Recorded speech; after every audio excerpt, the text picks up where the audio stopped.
چلاؤ گے؟ بس ہو گیا، ٹھیک ہے۔ میں ایک حدیث شریف سناؤں گا بس آپ کو۔ ہمارے نبی کریم صلی اللہ تعالی علیہ وسلم نے ارشاد فرمایا، عن کعب بن حجرۃ رضی اللہ تعالی عنہ قال قال رسول اللہ صلی اللہ تعالی علیہ وسلم احضر المنبر فحضرنا فلما ارتقى درجة قال آمین فلما ارتقى الدرجة الثانية قال آمین فلما ارتقى الدرجة الثالثة قال آمین فلما نزل قلنا یا رسول اللہ لقد سمعنا منك اليوم شيئا ما كنا نسمعه قال ان جبرائیل عرض لي فقال بعدك من أدرك رمضان فلم يغفر له قلت آمين فلما رقيت الثانية قال بعد من ذكرت عنده فلم يصلي عليك قلت آمين فلما رقيت الثالثة قال بعد من أدرك أبويه الكبر أو أحدهما فلم يدخله الجنة قلت آمين۔ سبحان اللہ۔ اب اس کا ترجمہ سن لو۔ اس میں 3 لوگوں کے بارے میں جو سخت وعید آئی ہے اور میرے مصطفیٰ کریم نے اس کی ہلاکت کی دعا فرمائی، وہ 3 لوگ کون ہیں جس کے بارے میں میرے مصطفیٰ نے ہلاکت یعنی بربادی کی دعا کی ہے؟ آمین۔ جبریل علیہ السلام نے اس کی ہلاکت بربادی کی دعا کی، میرے مصطفیٰ نے کہا آمین، برباد ہو جائے وہ انسان۔ وہ کون 3 انسان ہیں، کتنے کیسے ہیں وہ اب ملاحظہ فرمائیں آپ۔ حضرت کعب بن حجرہ رضی اللہ تعالیٰ عنہ کہتے ہیں کہ ایک مرتبہ نبی اکرم صلی اللہ تعالیٰ علیہ وسلم نے ارشاد فرمایا کہ ممبر کے قریب ہو جاؤ۔ ممبر ایسا ہی مسجد نبوی کا کوئی ممبر تھا، ممبر کے قریب ہو جاؤ۔ ہم لوگ حاضر ہو گئے۔ جب حضور نبی اکرم صلی اللہ تعالیٰ علیہ وسلم نے ممبر کے پہلے درجے پر یعنی پہلی سیڑھی پر قدم رکھا، میرے مصطفیٰ نے جب پہلی سیڑھی پہ قدم رکھا تو فرمایا آمین۔ اب صاحب آمین کب کہا جاتا ہے یہ آپ بھی جانتے ہو، جب کوئی دعا کرتا ہے نا، رب سے کچھ عرض کرتا ہے تو ہم سب کیا کہتے ہیں؟ آمین کہ اللہ قبول فرما لے۔ اب صحابہ کرام نے لفظ آمین میرے مصطفیٰ سے سن لیا کہ مصطفیٰ کریم فرماتے ہیں پہلا قدم رکھا ممبر میں کہ آمین، لیکن کیوں آمین کہا یہ کسی کو پتہ نہیں ہے۔ آپ دیکھیے گا، جب دوسرے قدم رکھا تو پھر فرمایا آمین، جب آپ نے دوسری پہ رکھا تو کیا فرمایا؟ آمین، اور جب آپ نے تیسرے پر قدم رکھا تو پھر فرمایا آمین۔ کئی بار آمین ہو گیا؟ 3 بار ہو گیا۔ اب وہ 3 انسان کون کون ہیں؟ اگر ہم میں کوئی ایسا ہے تو آج سچے دل سے توبہ کر لے۔ جب آپ خطبہ سے فارغ ہو کر نیچے اترے تو ہم نے عرض کیا ہم نے آج آپ سے ممبر پر چڑھتے ہوئے ایسی بات سنی جو پہلے کبھی نہیں سنی تھی۔ آپ نے ارشاد فرمایا اس وقت حضرت جبریل علیہ السلام میرے سامنے آئے تھے۔ سبحان اللہ، جبریل فرشتوں کے سردار میرے سامنے آئے تھے۔ جب میں نے پہلے درجے میں نے قدم رکھا یعنی پہلی سیڑھی پر میں نے قدم رکھا تو انہوں نے کہا ہلاک ہو وہ انسان جس نے رمضان کا مبارک مہینہ پایا پھر بھی اس کی مغفرت نہ ہوئی۔ اللہ سمجھ رہے ہیں آپ؟ یعنی جبریل علیہ السلام نے یہ دعا کی کہ ہلاک ہو جائے، ہلاک تم جانتے ہو برباد ہو جائے وہ انسان کہ جس نے رمضان شریف کا مہینہ پایا اور رمضان شریف کا مہینہ پا کر بھی وہ اپنے گناہوں کو بخشوا نہ پایا، یعنی اپنے گناہوں کی رب سے بخشش نہ کرا پایا، وہ ہلاک ہو جائے۔ اب اس کا مقصد کیا ہے میں ابھی تفصیل سمجھاؤں گا۔ نہ ہو میں نے کہا آمین۔ پھر جب میں نے دوسرا قدم رکھا تو حضرت جبریل علیہ السلام نے پھر دعا کی ہلاک ہو وہ شخص جس کے سامنے آپ کا ذکر مبارک ہو اور وہ آپ پر درود نہ بھیجے۔ یعنی جبریل علیہ السلام نے دعا کی یا رسول اللہ جہاں آپ کا ذکر ہو اور اگر آپ کا نام سننے والے آپ پر درود نہ بھیجے تو وہ بھی ہلاک ہو جائیں، برباد ہو جائیں۔ تو میرے مصطفیٰ کریم نے فرما دیا آمین۔ اب جس دعا پہ میرے مصطفیٰ کریم آمین کہہ دیں تو کیا رب کی بارگاہ مقبول نہیں ہوگی؟ بالکل ہوگی. اور یہاں جو مراد لیا نا کہ رمضان شریف کا، وہاں مراد یہ ہے کہ جس نے رمضان پایا اور اپنی بخشش نہ کرائی، یعنی جس نے رمضان کا مہینہ پایا، رمضان میں رمضان کا ادب نہ کیا، رمضان کے روزے نہ رکھے، رمضان میں نمازوں کی پابندی نہ کری، تو وہ ہلاک ہو جائے. یعنی جو رمضان کی پابندی کرے گا، روزے رکھے گا، تو یقیناً اس کے لیے اللہ تعالیٰ بخشش عطا فرما دے گا.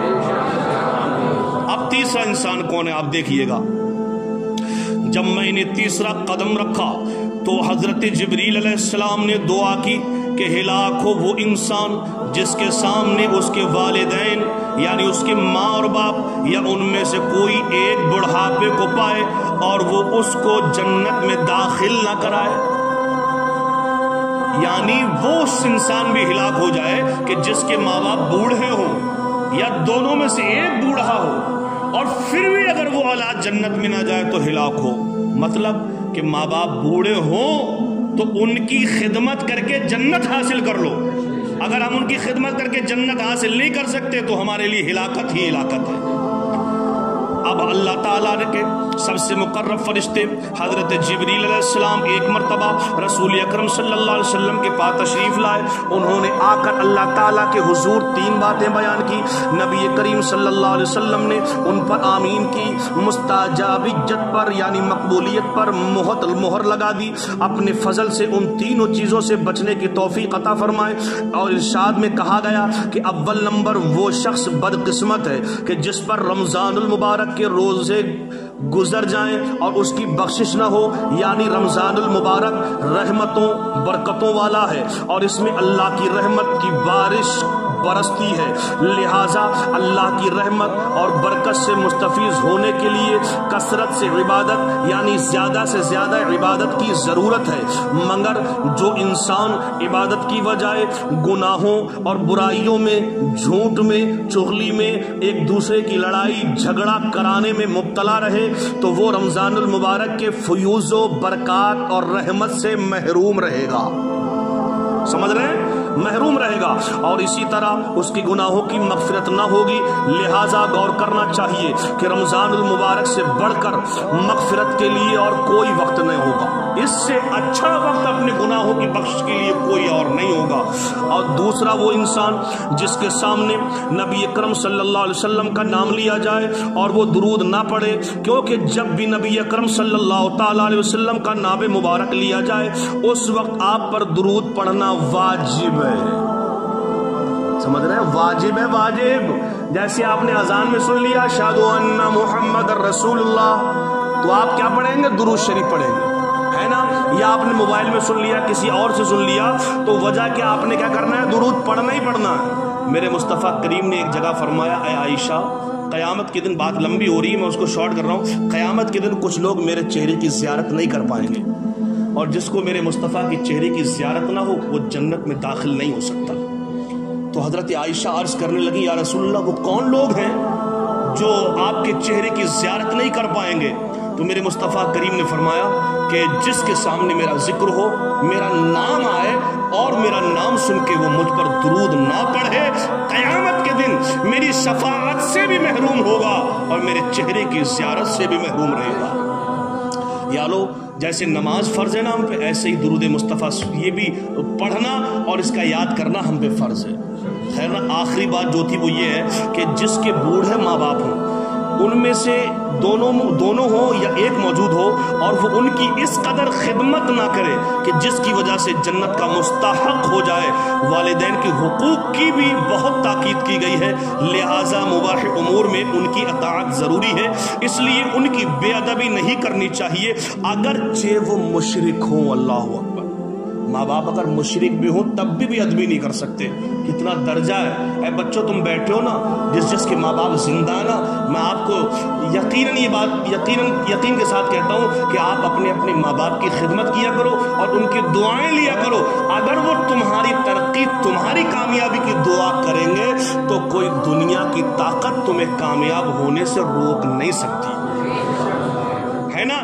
تو اگرچہ وہ مشرک ہوں اپنی آواز کو ان کی آواز سے اونچی نہ کرو، ان کا نام لے کر انہیں نہ پکارو، کسی کام میں ان سے پیش قدمی نہ کرو، امر بالمعروف نہیں عن المنکر میں نرمی کرے، اگر قبول نہ کرے تو سلوک کرتا رہے اور ہدایت کی دعا کرتا رہے، یعنی اگر والدین میں کوئی کمی ہے تو آپ ان کے حق میں دعا کریں، انہیں پیار سے سمجھائیں، ایسا نہ کرو، اور اگر نہیں کرتے تو اللہ سے دعا کرو اللہ ان کو ہدایت عطا فرمائے۔ تو میرے لوگوں، یہ رمضان شریف کی 3 باتیں میں نے حدیث شریف سناؤں کہ آپ کو یہ رمضان ملا ہے نا، جس طریقے سے آپ محنت سے تراویح پڑھ رہے ہو ایسی محنت سے روزے بھی رکھتے رہا کرو، اور کوشش کیا کرو ایک سے بڑھ کر ایک کو زیادہ سے زیادہ نماز تراویح کے لیے لے کے آؤ تاکہ اس کا ثواب بھی آپ کو ملے۔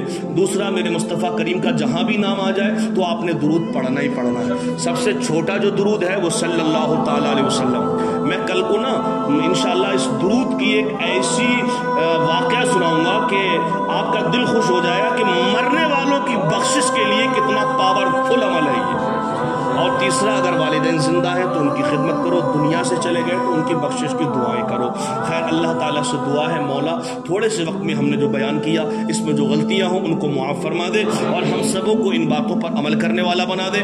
اے اللہ پاک، یہ سب لوگ اپنی اپنی نیندیں، اپنا آرام قربان کر کے تیری رضا کے لیے تیرے گھر میں آتے ہیں، اللہ اس کے عوض ان کی جان میں، ان کے مال میں، ان کے کاروبار میں، اولاد میں خوب برکت عطا فرما دے، اور اسی انداز میں ہم سبوں کو مل کر نماز پنجگانہ اور مکمل نماز تراویح پڑھنے کی توفیق و رفیق عطا فرما دے، اور اللہ ہم سبوں کو غیب کے خزانوں سے بے شمار رزق عطا فرما دے۔ وصلی اللہ تعالی علی خیر خلقہ محمد و آلہ وصحبہ اجمعین برحمتک یا ارحم الراحمین، لا الہ الا اللہ محمد رسول اللہ صلی اللہ علیہ وسلم۔ کل کو افطاری ہے، یہاں بریانی کا کھانا بھی ہے، فروٹ کی افطاری بھی ہے، سب لوگوں نے آنا انشاءاللہ، ٹھیک ہے؟